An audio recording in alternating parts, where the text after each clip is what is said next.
Episode start होता है। Kuruma Sensei अपने स्टूडेंट्स के साथ बैठे हुए थे और उन्हें युकितो के बारे में पता चल जाता है। इधर इबारा और इबुकी को भी युकितो के बारे में पता चल जाता है कि वो 4th आइलैंड की तरफ जा रहा है। युकितो जंप करता है और वो वाटर ड्रैगन में ट्रांसफॉर्म हो जाता है। युकितो अपने दिमाग में सिर्फ जिंगी को बचाने और लाइफ वीन्स के बारे में सोचता है और 4th आइलैंड के थ्रू वो लाइफ वीन्स में चले जाता है। वहाँ युकितो को गोल्डन मितामा मिलते हैं। ये एक ऐसी जगह है जहाँ लाइफ कनेक्ट होती है और फ्लो करती है, इसलिए इसे लाइफ वीन्स कहते हैं। पर युकितो को समझ नहीं आता कि वो इतनी गहराई में जिंगी को ढूंढेगा कैसे, पर उसने इतना सोच लिया था कि उसे चाहे कुछ भी करना पड़े पर वो जिंगी को जरूर बचाएगा। युकितो जिंगी को ढूंढ रहा था, फिर उसकी तरफ एक बहुत तेज फ्लो आता है। उसके बाद वो देखता है सामने एक ऑरेंज कलर की एनर्जी है और फिर वहाँ युकितो के फादर आते हैं और वो कहते हैं तो तुमने अपना इंसानी रूप भी मेंटेन करके रखा, तुम ऐसा नहीं कर पाते अगर तुम अयाका में ही पले बढ़े होते। इसका मतलब मैंने जाने से पहले तुम्हारे लिए एक सही डिसीजन लिया था। युकितो उन्हें पहचान नहीं पाता और पूछता है आप कौन है। फिर वो कहता है क्या आप मेरे फादर हैं? मास्टर कहते हैं तो तुमने मुझे पहचान ही लिया। फिर वो अपना मास्क हटाते हैं और कहते हैं काफी टाइम बाद मिले हम। युकितो कहता है तो उस दिन वो आप ही थे जो मुझसे मिलने आए थे, पर आप तो 10 साल पहले मर गए थे, तो आप यहाँ कैसे हैं? मास्टर कहते हैं वो इतने सालों से यहाँ रहकर फायर ड्रैगन से अयाका की रक्षा कर रहे थे, पर इस बार वो फायर ड्रैगन को हैंडल नहीं कर पाए और ये सब हो गया। मरने के बाद से उनकी आत्मा लाइफ वीन्स में ही है और फायर ड्रैगन से लड़ रही थी। अगर युकितो अयाका में ही रहता और मास्टर के बगैर बड़ा होता तो युकितो फायर ड्रैगन से अट्रैक्ट हो जाता, जो कि बहुत उत्सुक है, और इसलिए मास्टर ने युकितो को सिटी भेज दिया था। और अगर अब भी सब कुछ स्मूथली चलेगा तो युकितो अयाका में सब लोगों के साथ रह सकता है। फिर मास्टर युकितो से पूछता है पर वो यहाँ आया क्यों है? युकितो उनसे जिंगी का पता पूछता है। मास्टर कहते हैं उन्हें पता है और युकितो कहता है मुझे वहाँ लेकर चलो, मैं उसे वापस लेने आया हूँ। फिर मास्टर युकितो को अपने साथ ले जाते हैं। युकितो के सामने फिर से वही फ्लो आता है। मास्टर मुड़ते हैं और कहते हैं क्या हुआ लॉर्ड वाटर ड्रैगन, हमें जल्दी करनी होगी वरना जिंगी खो जाएगा। युकितो उसी फ्लो के साथ बहने लगता है और मास्टर कहते हैं लाइफ वीन्स एक नदी की तरह है जिसमें लाइफ सर्कुलेट होते रहती है। भले ही तुम वाटर ड्रैगन हो, पर अगर तुम उस फ्लो के साथ बह गए तो तुम खो जाओगे। मास्टर कहते हैं तुम इसका सामना फोर्सफुली मत करो वरना ये कुछ और बन जाएगा। तुम्हें यहाँ खुद को फ्री करना है और फ्लो की तरह बहना है, और इसे ही पल्स कनेक्शन कहते हैं। युकितो ऐसा ही करता है और वो बहुत आसानी से मूव कर पा रहा था। मास्टर कहते हैं मुझे चिंता हो रही है, पता नहीं जिंगी ने तुम्हें क्या सिखाया है। वो आगे कहते हैं मुझे यकीन नहीं हो रहा मैं अपने बेटे से बात कर पा रहा हूँ और उसे देख भी पा रहा हूँ। युकितो कहता है क्या आप मेरी बात कर रहे हैं? मास्टर कहते हैं हाँ मैं तुम्हारी ही बात कर रहा हूँ, तुम मेरे बेटे हो।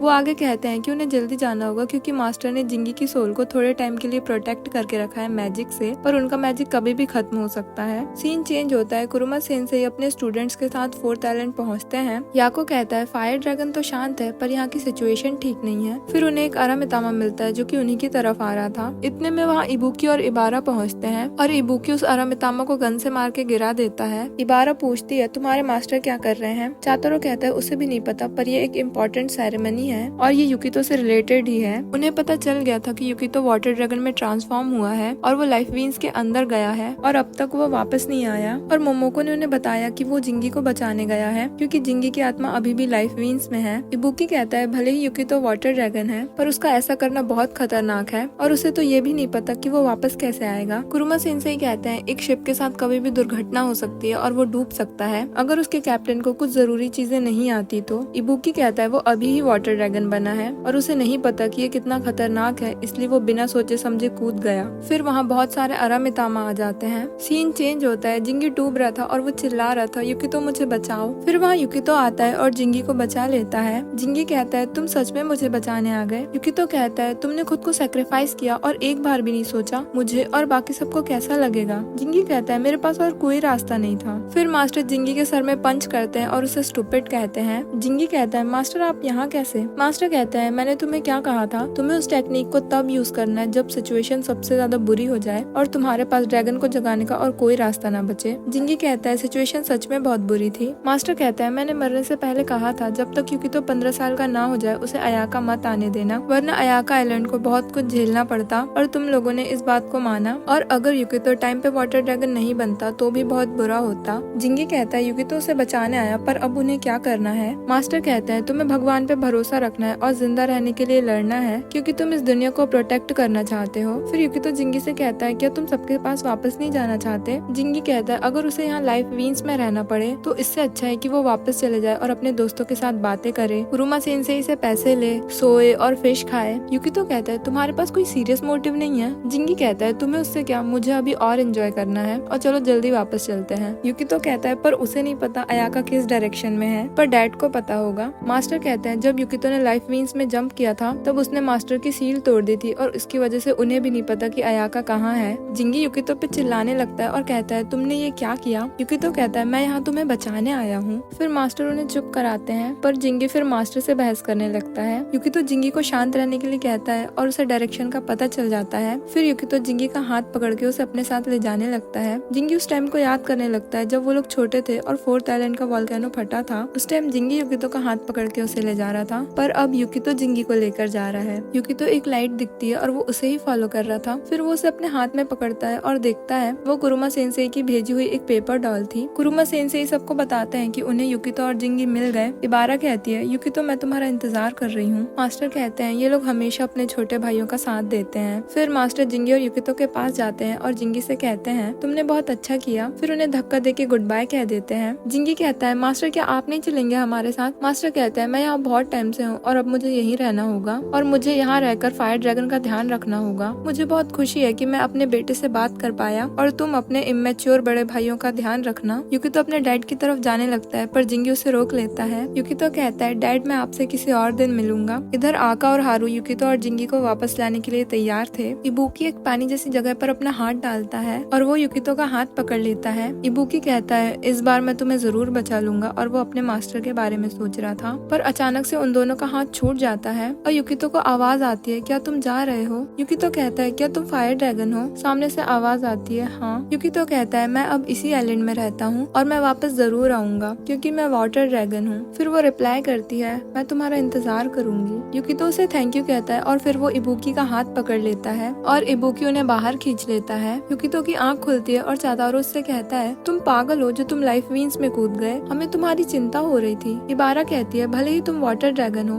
पर कुछ ऐसी चीजें हैं जो तुम नहीं कर सकते। फिर कुरुमा सेंसेई युकितो को एक पेपर डॉल देते हैं। उनकी दूसरी पेपर डॉल घर के पास थी और वो सब देख रही थी। मोमो को ड्रिंक लेकर आती है और जिंगी उठते ही उनसे ड्रिंक मांगने लगता है। फिर वहाँ मेयर आता है और वो जिंगी को जिंदा देखकर डर जाता है और वो कहता है जिंगी जिंदा है मकोटो क्या ये तुमने किया। जिंगी उठता है और ड्रिंक करने लगता है। युकितो ये सब देखकर बहुत खुश होता है। फिर उसके पास इबारा आती है और चेक करने लगती है कि कहीं युकितो को कुछ हुआ तो नहीं। युकितो उठता है और सबको थैंक यू कहता है। सभी लोगों से वेलकम बैक कहते हैं। सीन चेंज होता है। अगले दिन मेयर जिंगी को सबके सामने लाता है क्योंकि सभी लोग उसे देखने आए थे। जिंगी के पास उसके दोस्त आते हैं और उसे हक कर लेते हैं। वो लोग इमोशनल हो जाते हैं और कहते हैं चलो हम साथ में ड्रिंक करते हैं। सभी लोग जिंगी को जिंदा देखकर बहुत खुश थे। सीन चेंज होता है। जिंगी अपने दोस्तों के साथ ड्रिंक करने जाता है। शॉपकीपर कहता है तुम लोग दिन में भी ड्रिंक कर रहे हो। जिंगी के दोस्त कहते हैं हमें नहीं पता कि हम कब मर जाएं, इसलिए हमें अपनी लाइफ पूरी एंजॉय करनी चाहिए। सीन चेंज होता है। अयाका सिक्योरिटी एक अरामितामा से फाइट कर रही थी। फिर वहाँ इबुकी आता है। वो अपनी गन रिलोड करता है और कुछ स्पेल्स बोलता है। फिर वो अरामितामा को शूट कर देता है। वो अरामितामा नेचुरल मेथड की तरह ही शुद्ध हो जाता है। पर्सनली मुझे ये चीज सबसे अच्छी लगी कि इबुकी अब बदल गया और उसके और कुरुमा सेंसेई के बीच की प्रॉब्लम भी ठीक हो गई। माकिता इबुकी को बताता है कि इबारा अब बाहर जाएगी। इबुकी कहता है उसे कोई फर्क नहीं पड़ता। फिर उन्हें एक अरामितामा की खबर मिलती है और इबुकी उधरी जाने लगता है। माकिता इबुकी से कहता है बॉस आपको फर्क पड़ता है ना। सीन चेंज होता है। कुरुमा सेंसेई कुछ बेच रहे थे और उनके सामने एक लेडी खड़ी थी जिसे वो चॉकलेट्स भी देते हैं। फिर हमें दिखाया जाता है जो पेड़ युकितो ने उगाया था उसके नीचे युकितो के फादर का मास्क रखा हुआ है। युकितो अपने हाई स्कूल की यूनिफॉर्म पहनकर मोमोको के सामने आता है। मोमोको उसकी तारीफ करती है कि वो बहुत अच्छा लग रहा है। युकितो अपने डैड की फोटो के सामने जाता है और उनसे बातें करने लगता है। सीन चेंज होता है। युकितो अपने स्कूल पहुंचता है। उसे वहाँ याको, चातारो और इबारा मिलते हैं। याको पूछता है क्या तुम ट्रेन से आए हो। युकितो हाँ करता है और चातारो कहता है तुम उड़ के भी तो आ सकते थे। फिर इबारा युकितो के सर में फूल की पंखुड़ी देखती है और उसे हटा देती है। फिर वो युकितो से कहती है वो इस ड्रेस में अच्छा लग रहा है। युकितो कहता है इबारा भी अच्छी लग रही है। फिर वो चारों अपनी क्लास की तरफ जाते हैं। युकितो कहता है उसने यहाँ पर हर टाइप के इमोशंस को फील किया और ये कितना अयाकास्टिक है। और बस ये था सीजन 1 का लास्ट एपिसोड। आई होप आप सबको ये एनीमे बहुत पसंद आया होगा। तो मिलते हैं अगले वीडियो में, तब तक के लिए सायोनारा।